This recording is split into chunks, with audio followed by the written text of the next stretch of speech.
Hi, everybody. This is Silvio Canto in Dallas, Texas on Thursday, October the 23rd.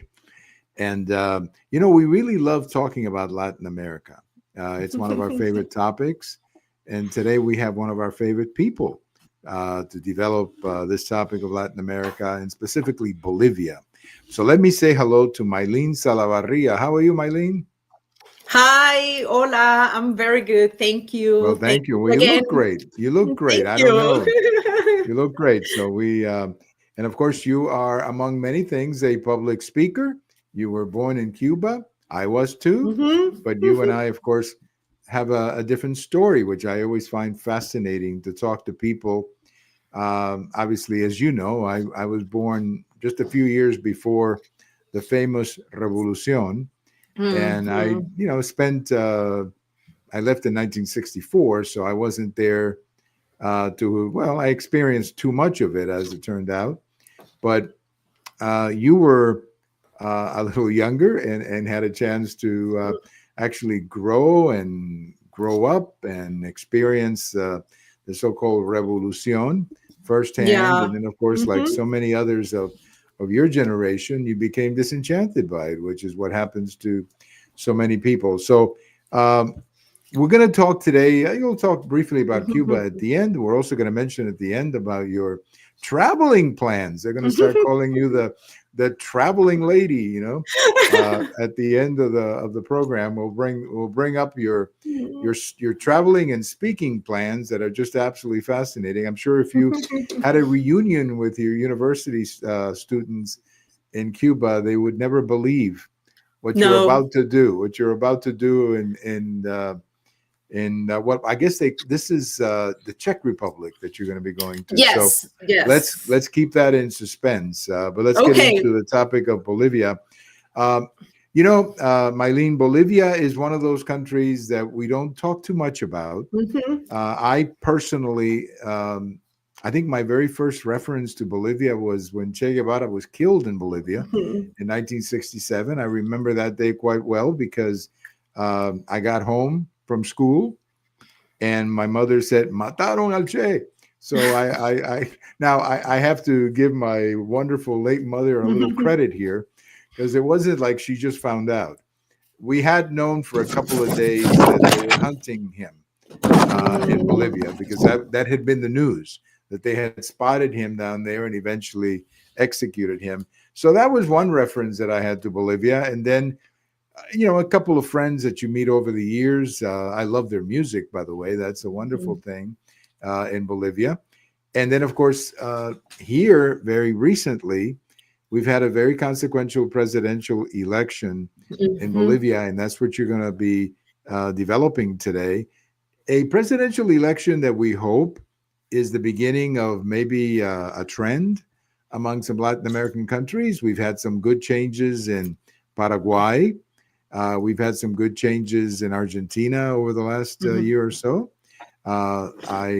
I think Chile is going to change from the polling data that I've seen. I think that there's a candidate there by the name of Cast, who I think is going to be winning that election. And of course, Cuba, Venezuela, and Colombia were all praying. Ecuador, that's the other country that changed in a very positive way. So Bolivia is a fascinating case because, as I said, it's a very small country and not one that usually gets a lot of coverage. But let's begin. Tell us what happened in Bolivia. Just give us a little summary of the election, and then we'll talk in more detail about what the opportunities, as you like to say, the opportunities and the vision for a The free potential. the potential, which is incredible. If I may just say something before you speak, the mineral resources of that country are just unbelievable. If it's well developed, just like Paraguay, the same thing. If it's well developed, it could be a very rich country. But anyway, tell me about the election and what happened. Well, it's kind of like funny the way that you kick off the conversation, Silvio. Again, thank you for having me in the show. It's always a pleasure to have these conversations with you. It's funny that you mentioned the way that, how Bolivia is literally out of the radar. It's a very small country in South America, very few people, honestly, around the world even know where or what it is, and how us Cubans, generationally speaking, usually learn about Bolivia because of the butcher of La Cabaña and the history related to Che Guevara. In my case, the news was completely different from yours. I was still a kid in elementary school in Cuba, and everything that we always heard about Bolivia, well, this is the country where Ernesto Che Guevara was a hero and a warrior, and he went to help the poor people's guerrillas, and then he was killed there, and blah, blah, blah. So it's kind of like, like a two faces of the same cardinal story, depending on where do you hear about it when you were a child. In your case, already here in the United States. In my case, if I may just, I don't like to interrupt, but I just wanted to say something before I forget. If anybody wants to really find out what happened to Che Guevara, just read his diary, because his diary, and my father bought a copy of it when we were, about a year after he was killed. They published a diary in the United States in Spanish and English. Yes. And if you really want to know what happened to him, all you got to do is read the last week of his life, where he was extremely sick, without medicine. He wasn't getting any support from the local native populations. They got to a point where they didn't even have water for their Jeep or gasoline for their Jeep.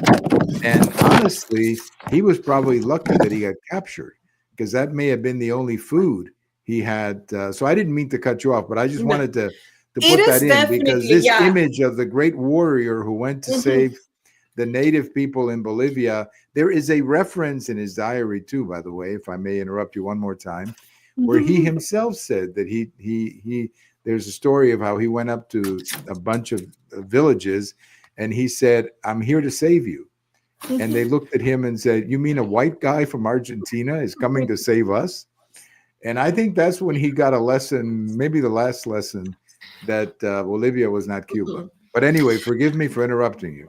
No, that's okay. It's a great reference. And if people follow us on social media, we can probably just share the link with the information about the book and all that later. But just going back to the generational differences at the lens of looking at this story, how it was sold to me as this brave warrior. And the fun fact is that after I came to the United States, it was that I read the real story, and I learned that when he was captured, this, hero that was brainwashing to my brain in the Cuban school system since I was a child, his last word was just, "Don't shoot me. I'm more worthy or more valuable to you alive than dead." Now we know that didn't turn out very well, but that's kind of like, again, that second part of that story, that it is manipulated depending on which one is the government that is sending it to you. So that's kind of like the introduction of how do we learn about Bolivia from such a different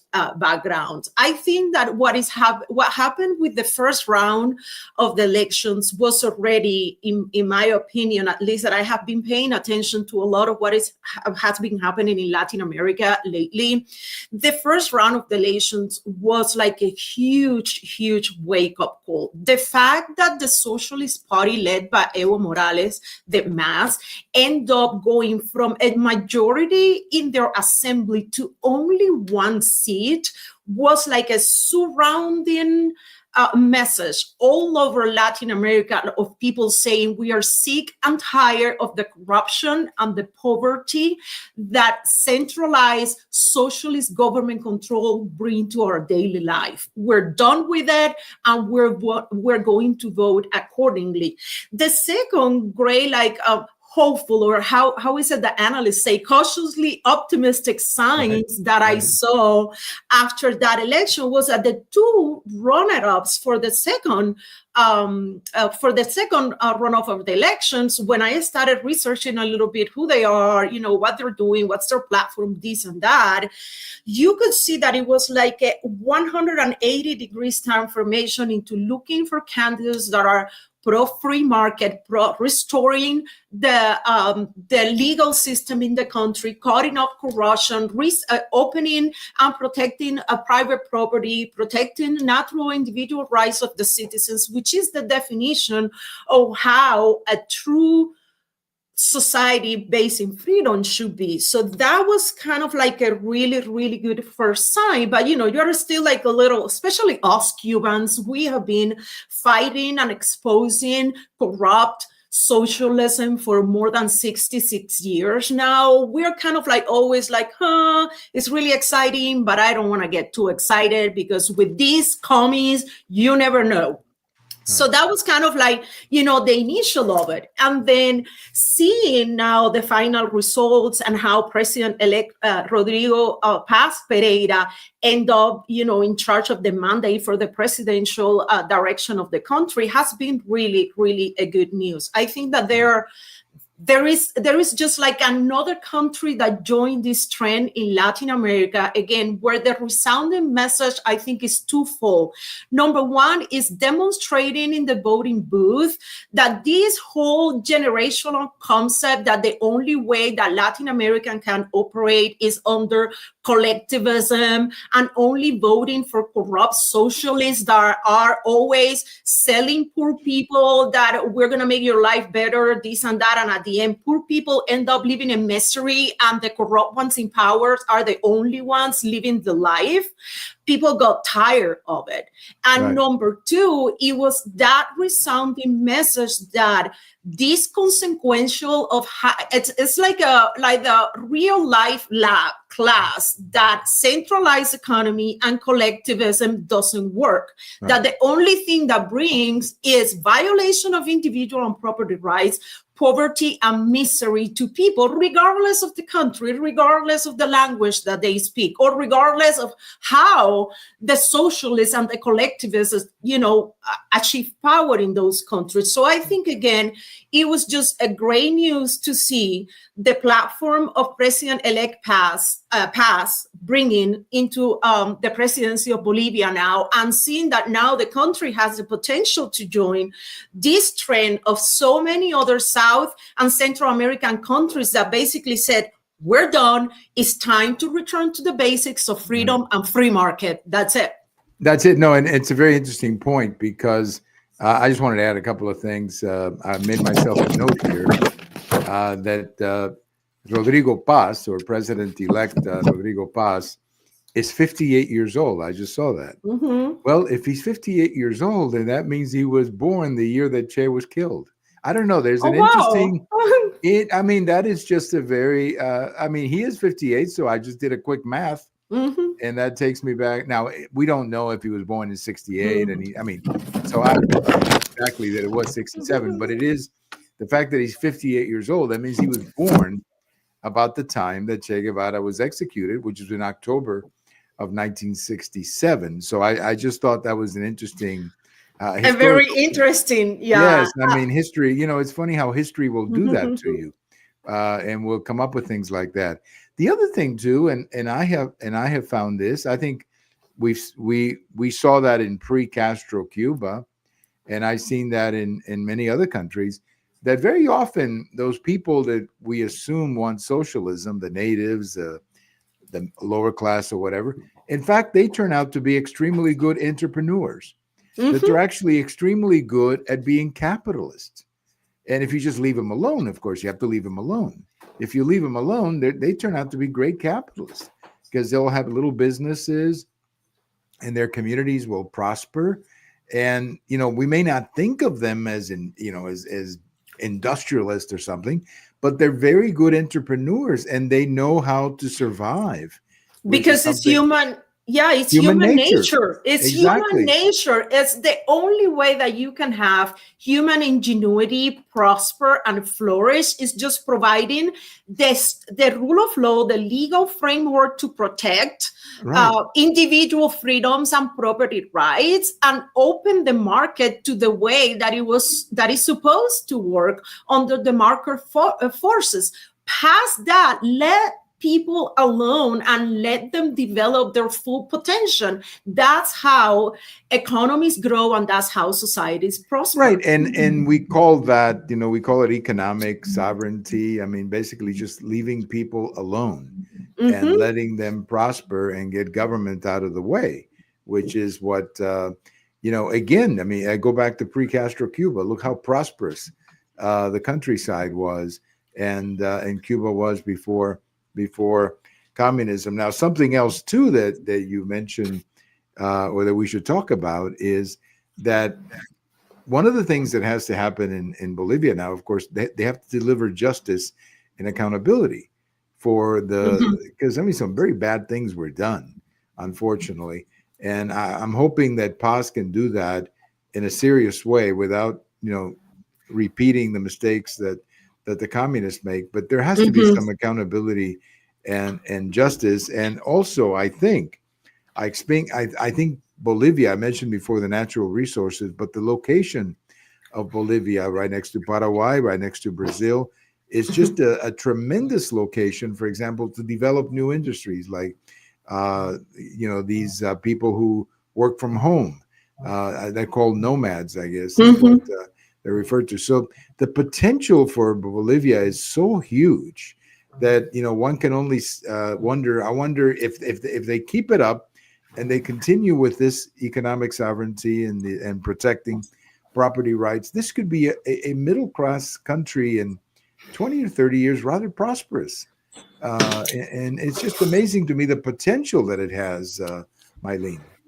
Yeah, it is absolutely a great potential if veer into the right direction. I was talking to some friends a few days ago about this, and kind of like trying to make the point that this is not going to be an overnight shift, that President Rodrigo Paz is not going to be able to solve 20 years of disastrous consequences of corrupt socialism in 24 hours.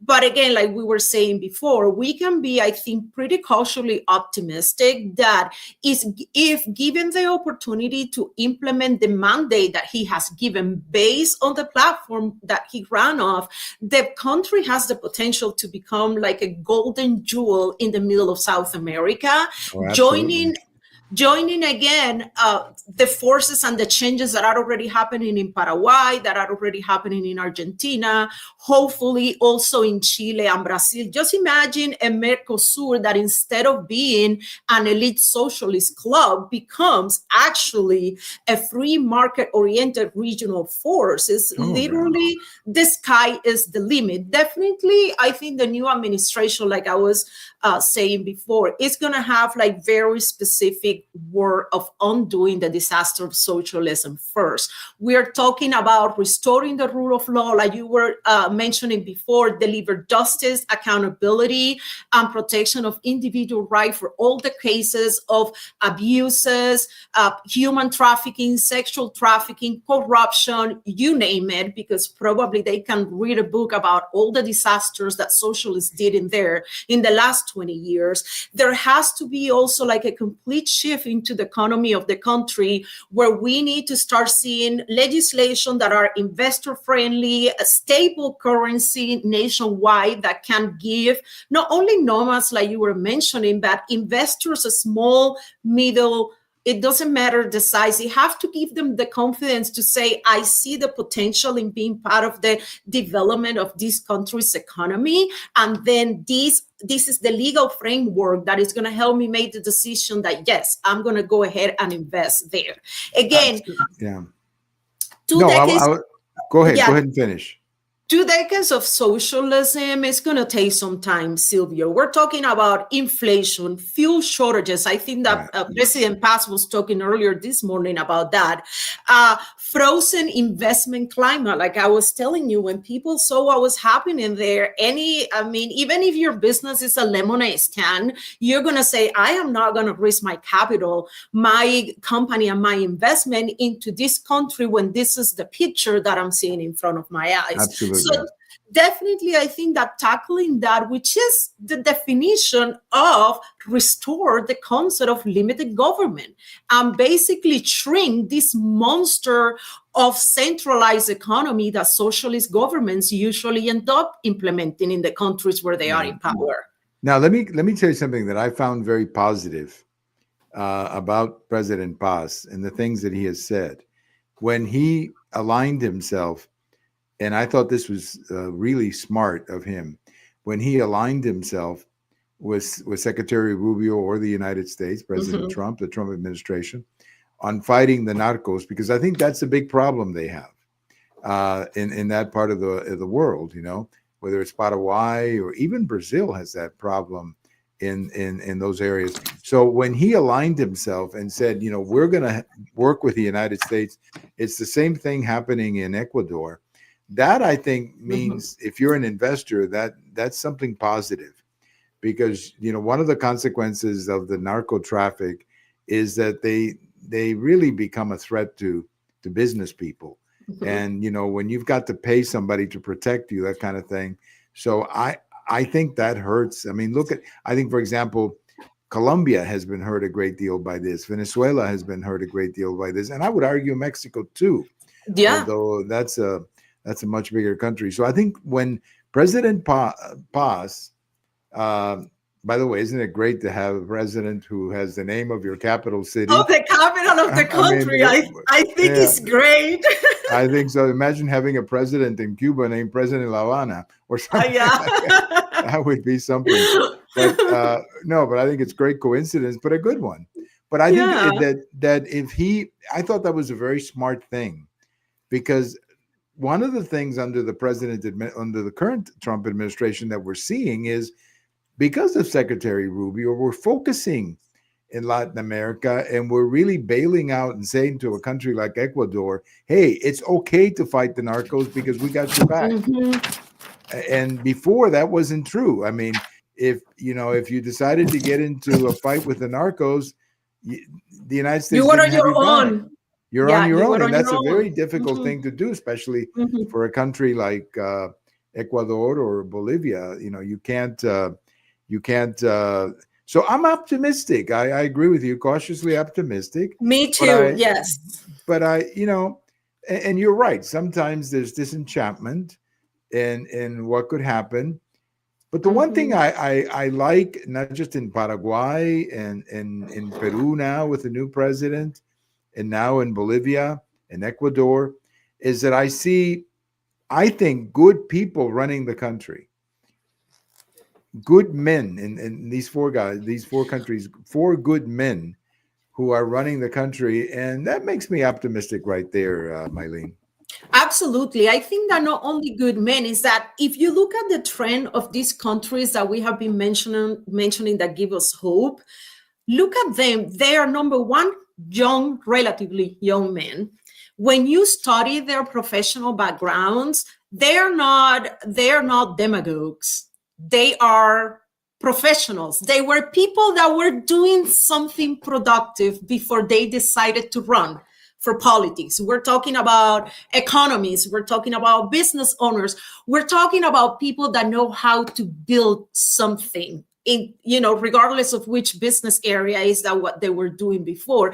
And I think that that's a great sign that takes away that fear and that really negative historical trend that we have seen in Latin America, that all presidents and leaders of the countries are all based in this caudillo concept, like if a politician was going to be your Lord and Savior. And by now, especially us, Cubans, Venezuelans, Nicaraguans, we know how that ends up when we fall for that fallacy.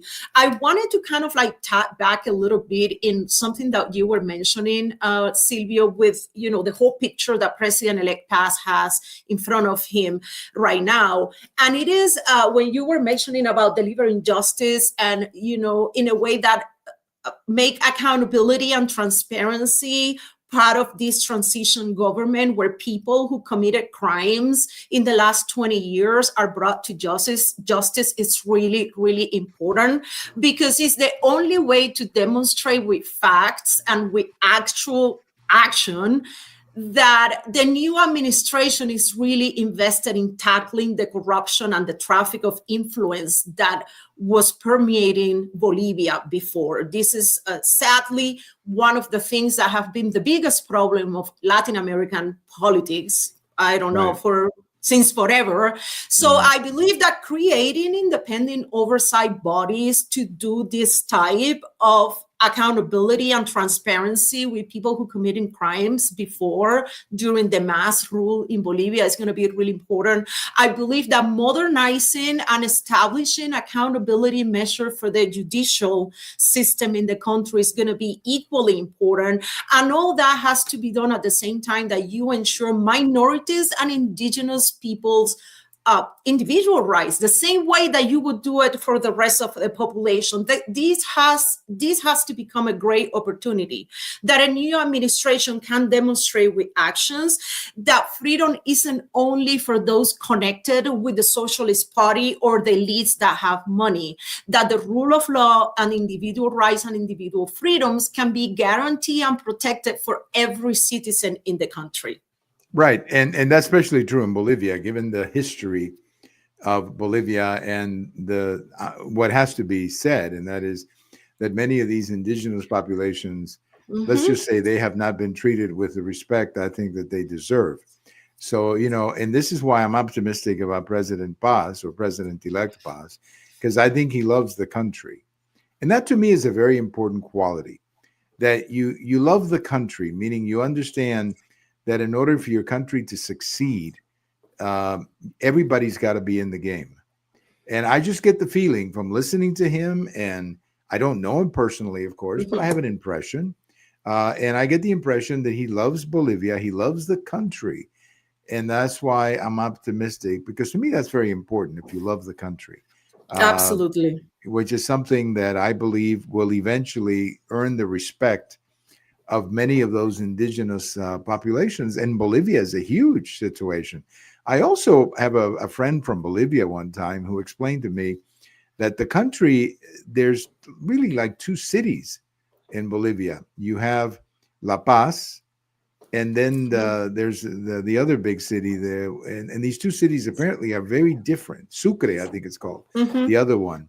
And these two are entirely different and often have a conflict between those two cities for power. So hopefully, or Santa Cruz, I think it's the name of the other city.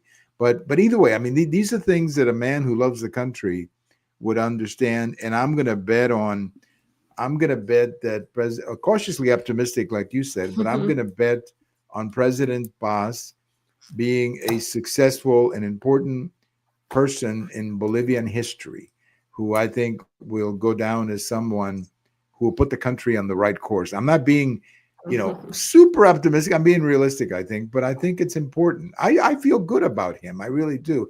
And again, I don't know him, but it's just an impression. Same with me. I mean, I share your feelings so far, and it's kind of like funny that in the last it has not been 2 weeks yet.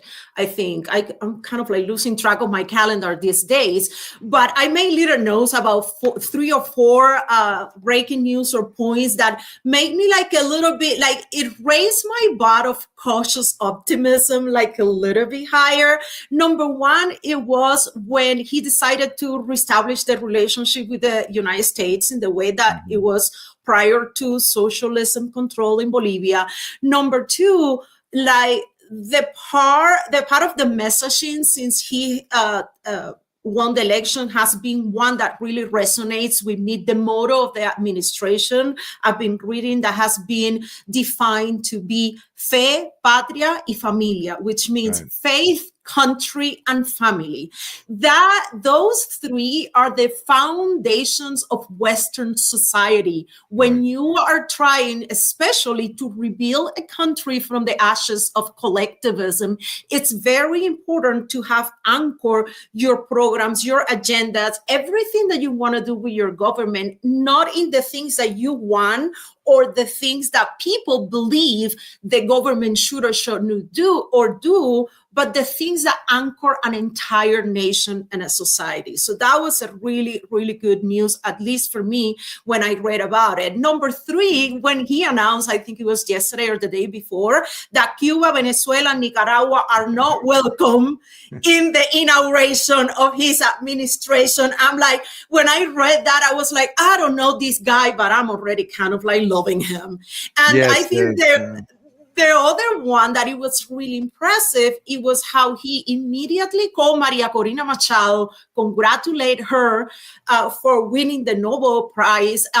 Had like a really, really interview and conversation. It was all over social media with her. It was in that interview and in that conversation that I learned that President-elect Paz have been a refugee in Venezuela before. I didn't know that either. So again, when you start connecting those dots, like my level of optimism kind of like always raises a little bit. Again, I don't think it's going to be an overnight change, but I think the potential of the country, if done the right way, Silvio, is just unlimited. Another thing, going back to when you were saying that you haven't met the president, you didn't know that he was so young. I was doing some research in preparation for this conversation today. I just found information, statistics about the population in Bolivia that indicates that nearly or more than 50% of Bolivians in the country right now are younger than 30 years or 30 years or under. Right. Imagine not only the potential, again, of matching a young leadership that comes from a different background with a younger population, but if the country gets rerouted into liberty, freedom, and free markets the way that we expect it is, not only are you changing the life and the future of 50% of really young people, a really young generation in Bolivia, but imagine the long-term domino effect that young people in Bolivia that are going to be part of this reconstruction and bringing the country back from the ashes of communism, how much more time, how many more years do they have to leave behind a generational legacy that is rooted, again, in the things that we believe: limited government, individual freedom, and a very limited rule of law for people to, to literally pursue their happiness regardless of the country or the language that they speak. Right. It's like life, liberty, and the pursuit of happiness. Let's find a Bolivian translation to that, or a Spanish translation to that. But no, I was very impressed too when you mentioned about his focus on family. There was a beautiful family behind him too. I thought that was a very promising. I guess that's his wife and sons and daughters behind him. I thought that was a very, very nice picture. But when you mentioned that he's not inviting Cuba and Venezuela, I reacted the same way too. I said, "Oh, right, way to go!" But then I said to myself, "I guess Claudia Sheinbaum is not going to that ceremony." Let's hope that she doesn't go either, because truth to be told, she doesn't belong. Right. in a group of people that are actually working or planning to work hard into restoring a country that was left in shambles by socialism. Right. So. Yes. She and Evo Morales, I think, have a connection to somewhere in the past, which is not a good one. By the way, I think Claudia Sheinbaum is turning out to be, from what I hear from Mexican friends, she's turning out to be a real disappointment, I think, for a lot of Mexicans. We need an entire whole different show to talk about Mexico. When you get back, and now let's talk about your future plans. When you get back, we can do that, because I think you're right. It's a very important topic, what's happening in Mexico. But by the way, just very quickly, Venezuela, I think that's a matter of time. I really do, for Maduro to leave. Cuba will go, I really believe, soon after. And I kept thinking to myself the following question, or the following, I'm thinking to myself, for the first time, we have a Cuban American Secretary of State who may very well oversee the collapse of Cuba. I just think that's poetic. If you just sit back for a second and say, my gosh, I know poetic justice. Yes, Marco Rubio's parents passed away, so both of them. But I'm sure he grew up hearing all these stories in Miami, like many Cuban Americans did. So what a great. And then Colombia, I think that Petro is falling apart now. He may make it to, I guess, next March or next May when the election is. But he's just falling apart. He doesn't seem to have any leadership skills whatsoever. So yeah, the crackpot is cracking, and yes, the pun is totally intended. yes, no, he's falling apart. Now, let's talk about, I guess, what you're going to do next week. You're going to be traveling to correct me if I'm wrong. You're going to be traveling to the Czech Republic, and you're going to be speaking about your Cuban experience in a very interesting way, how you voted with your feet. And I think that's a great title, by the way, because you did. I did, yes. And you know, people talk about people in California moving out and people in New York voting with their feet, and but you did. In fact, 1 million Cubans did. You were not alone. You know, I was on the younger side when I left, but I remember that whole thing too. So you're going to go to the Czech Republic, and you're going to speak in Prague, you know, the capital of the Czech Republic. And you think about your fellow students back at the university in Cuba, if they would find out that you're going to the Czech Republic to talk about Cuba, I mean, just give us a summary of what you're going to talk about. It's crazy. Well, I cannot. I mean, I can give you like a little spoiler, but I cannot put it all out. All right. And so don't give away the plot. Yes, I cannot give you away the plot. But I did receive an invitation. Again, it's one of those that it's like pinch me because I still cannot believe it. Like somebody would have told 27-year-old Mailyn in Cuba that I was going to be doing this next week, and I would have not believed it for sure. So I have been working in the past 1 or 2 years with the Free City Foundations, and they host an annual conference in Prague. And I was very fortunate to be invited to give a presentation this year, precisely because the whole overall topic or theme of the conference is going to be voting with your feet. And it was through conversations with colleagues and friends and people that I know that, you know, we were talking about how I left Cuba, how I have to rebuild, basically start my life at age 27 in the United States and whatnot. And they mentioned that on the topic of the conference, and I start laughing and I'm like, man, I voted with my feet when voting with your feet was not even a thing in the global conversation like it is today, where you have, you know, digital nomads and all that. You voted with your feet before people voted with their feet. I mean, you were one of the pioneers of voting with your feet. Although I think my parents beat you to it, but that's I was gonna say, like many Cubans, you have to remember there are generations of Cuba that Cubans that voted with their feet before I did. Although I don't think my parents would have used that phrase because I don't think they quite understood how to say that.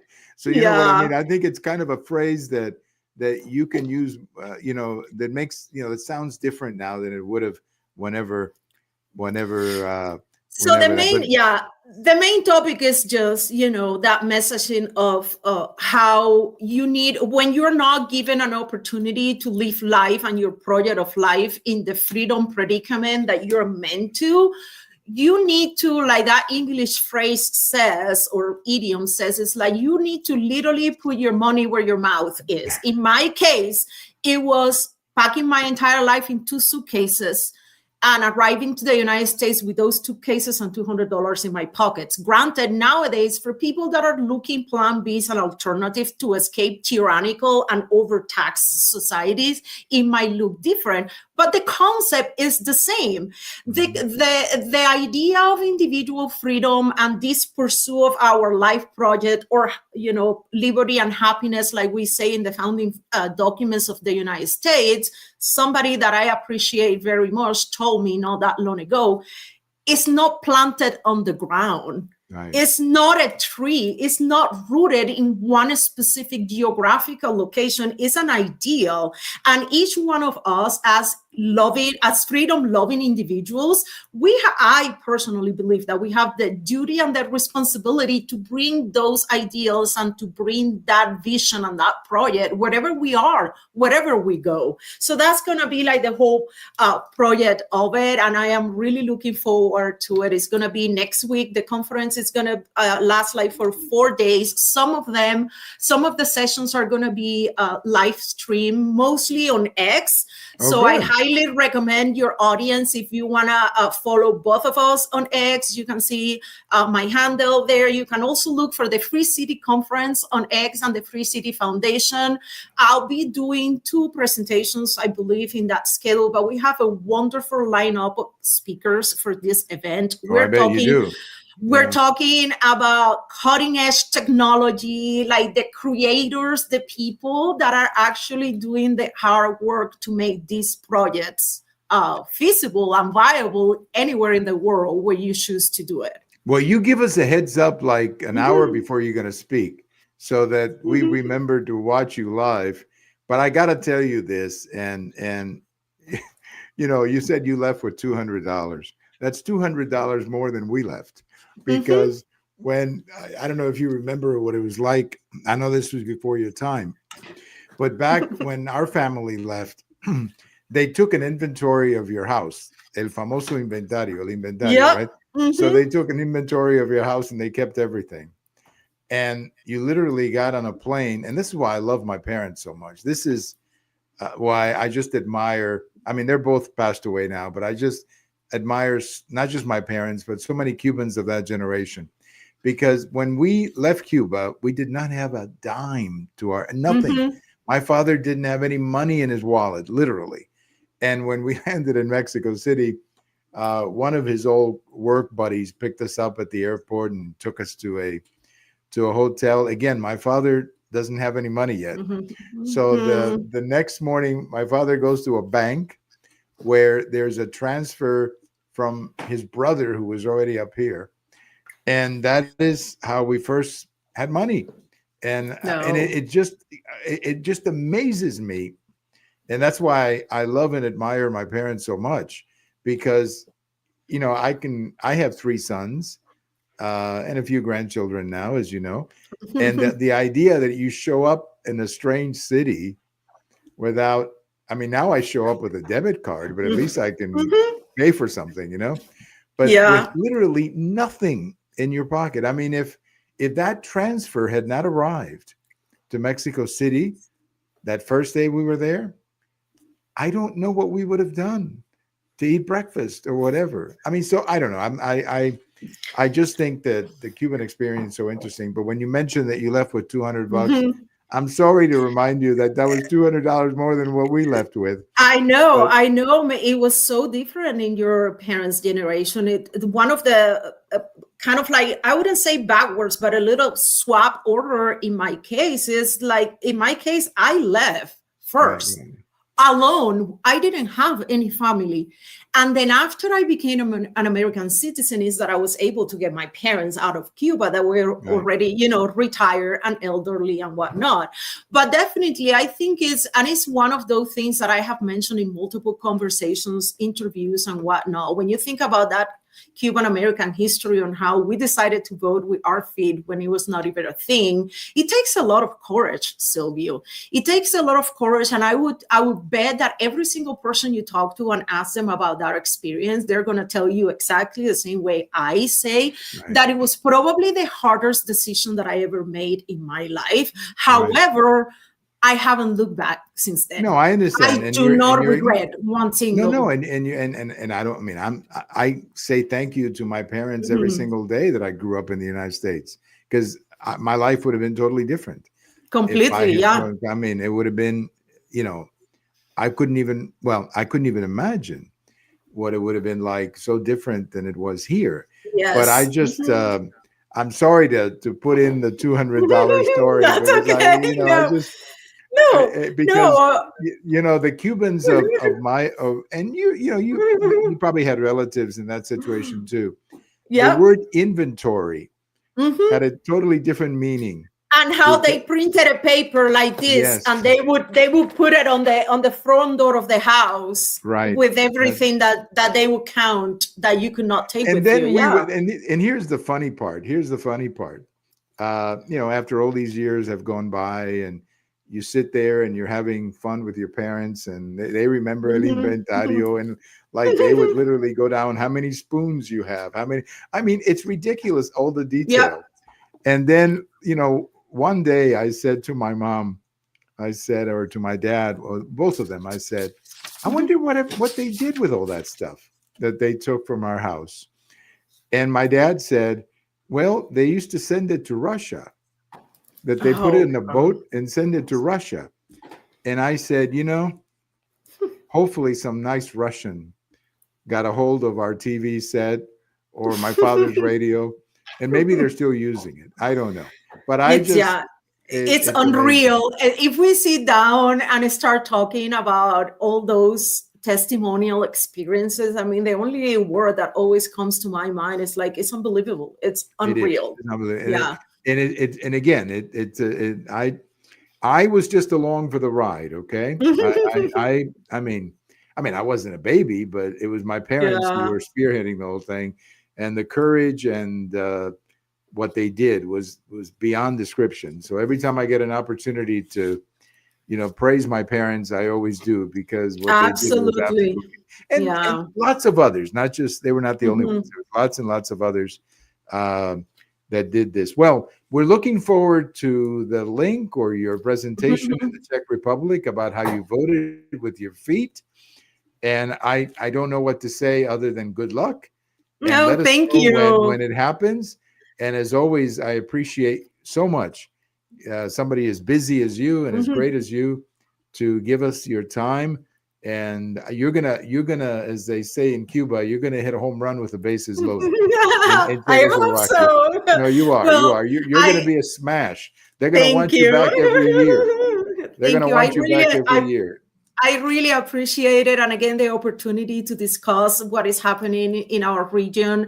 I think, as a final thought, I would just say that it's really Yes. important that not only us Cuban Americans, but the rest of people in Latin America, even those in Cuba that can barely get some internet connection to read news in the middle of the blackouts and whatnot.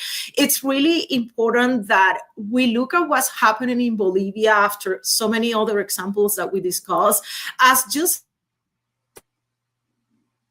Oops, you froze on me there. I think you froze. ritualism in our countries, and that if we literally pull up our sleeves and start doing the hard work, we can make changes in our nations, in our societies, and clearly not only in our future, but that one of for our children Well, too. I got to I tell you think something, and I know how active you were involved with, the education of children in the United States, how active when you were with that organization, how you used to speak to schools and all of that. But I think that it is so important that we let our fellow Americans know that what these people can do to a country, they will destroy a country. They're like, I don't even know what the good analogy is, but they will they're a destroy cancer. they are. They will destroy a country, and they do it with a smile. That's the thing that you got to remember. They do it with a smile. They tell you what you want to hear. And in the meantime, they're destroying your country, because that's what happened in Cuba. And that's what Exactly. happened in the Czech Republic, where you're going. And that's what they did in Bolivia. So anyway, I don't want to take too much more of your time, because I know you're getting your speech ready.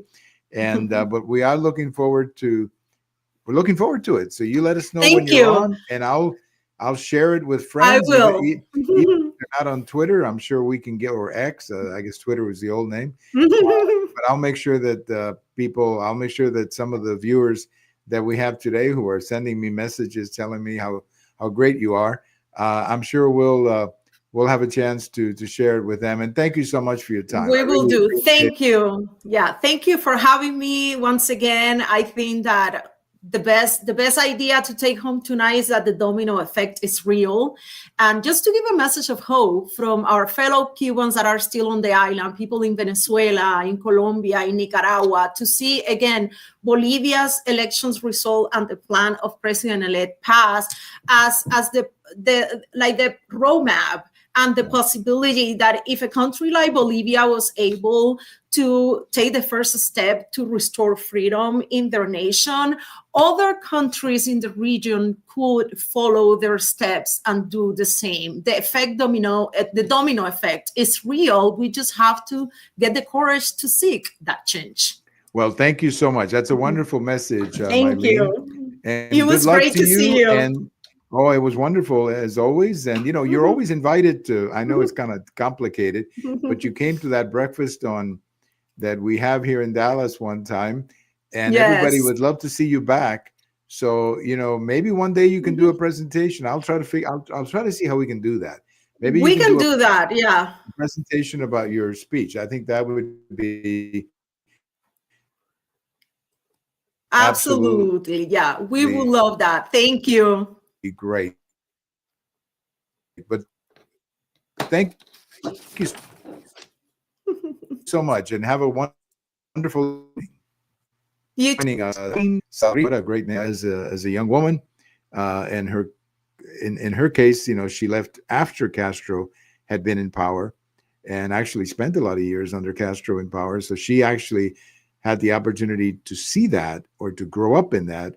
Something I didn't do as much because I was 12 when I left, but nevertheless, it is a great story, and I'm really looking forward to that speech that she's going to give in the Czech Republic. What a great way! What a great title! Voting with your feet. I love that. I love that. Thank you for listening. This is Silvio Canto in Dallas. My thanks to everybody who put in a comment. Quite a few people did tonight. And check out, subscribe. I think Junior said he's going to subscribe to Mailyn. Do it. Do it. She's a good person to follow without question. Have a wonderful day, everybody. This is Silvio Canto in Dallas.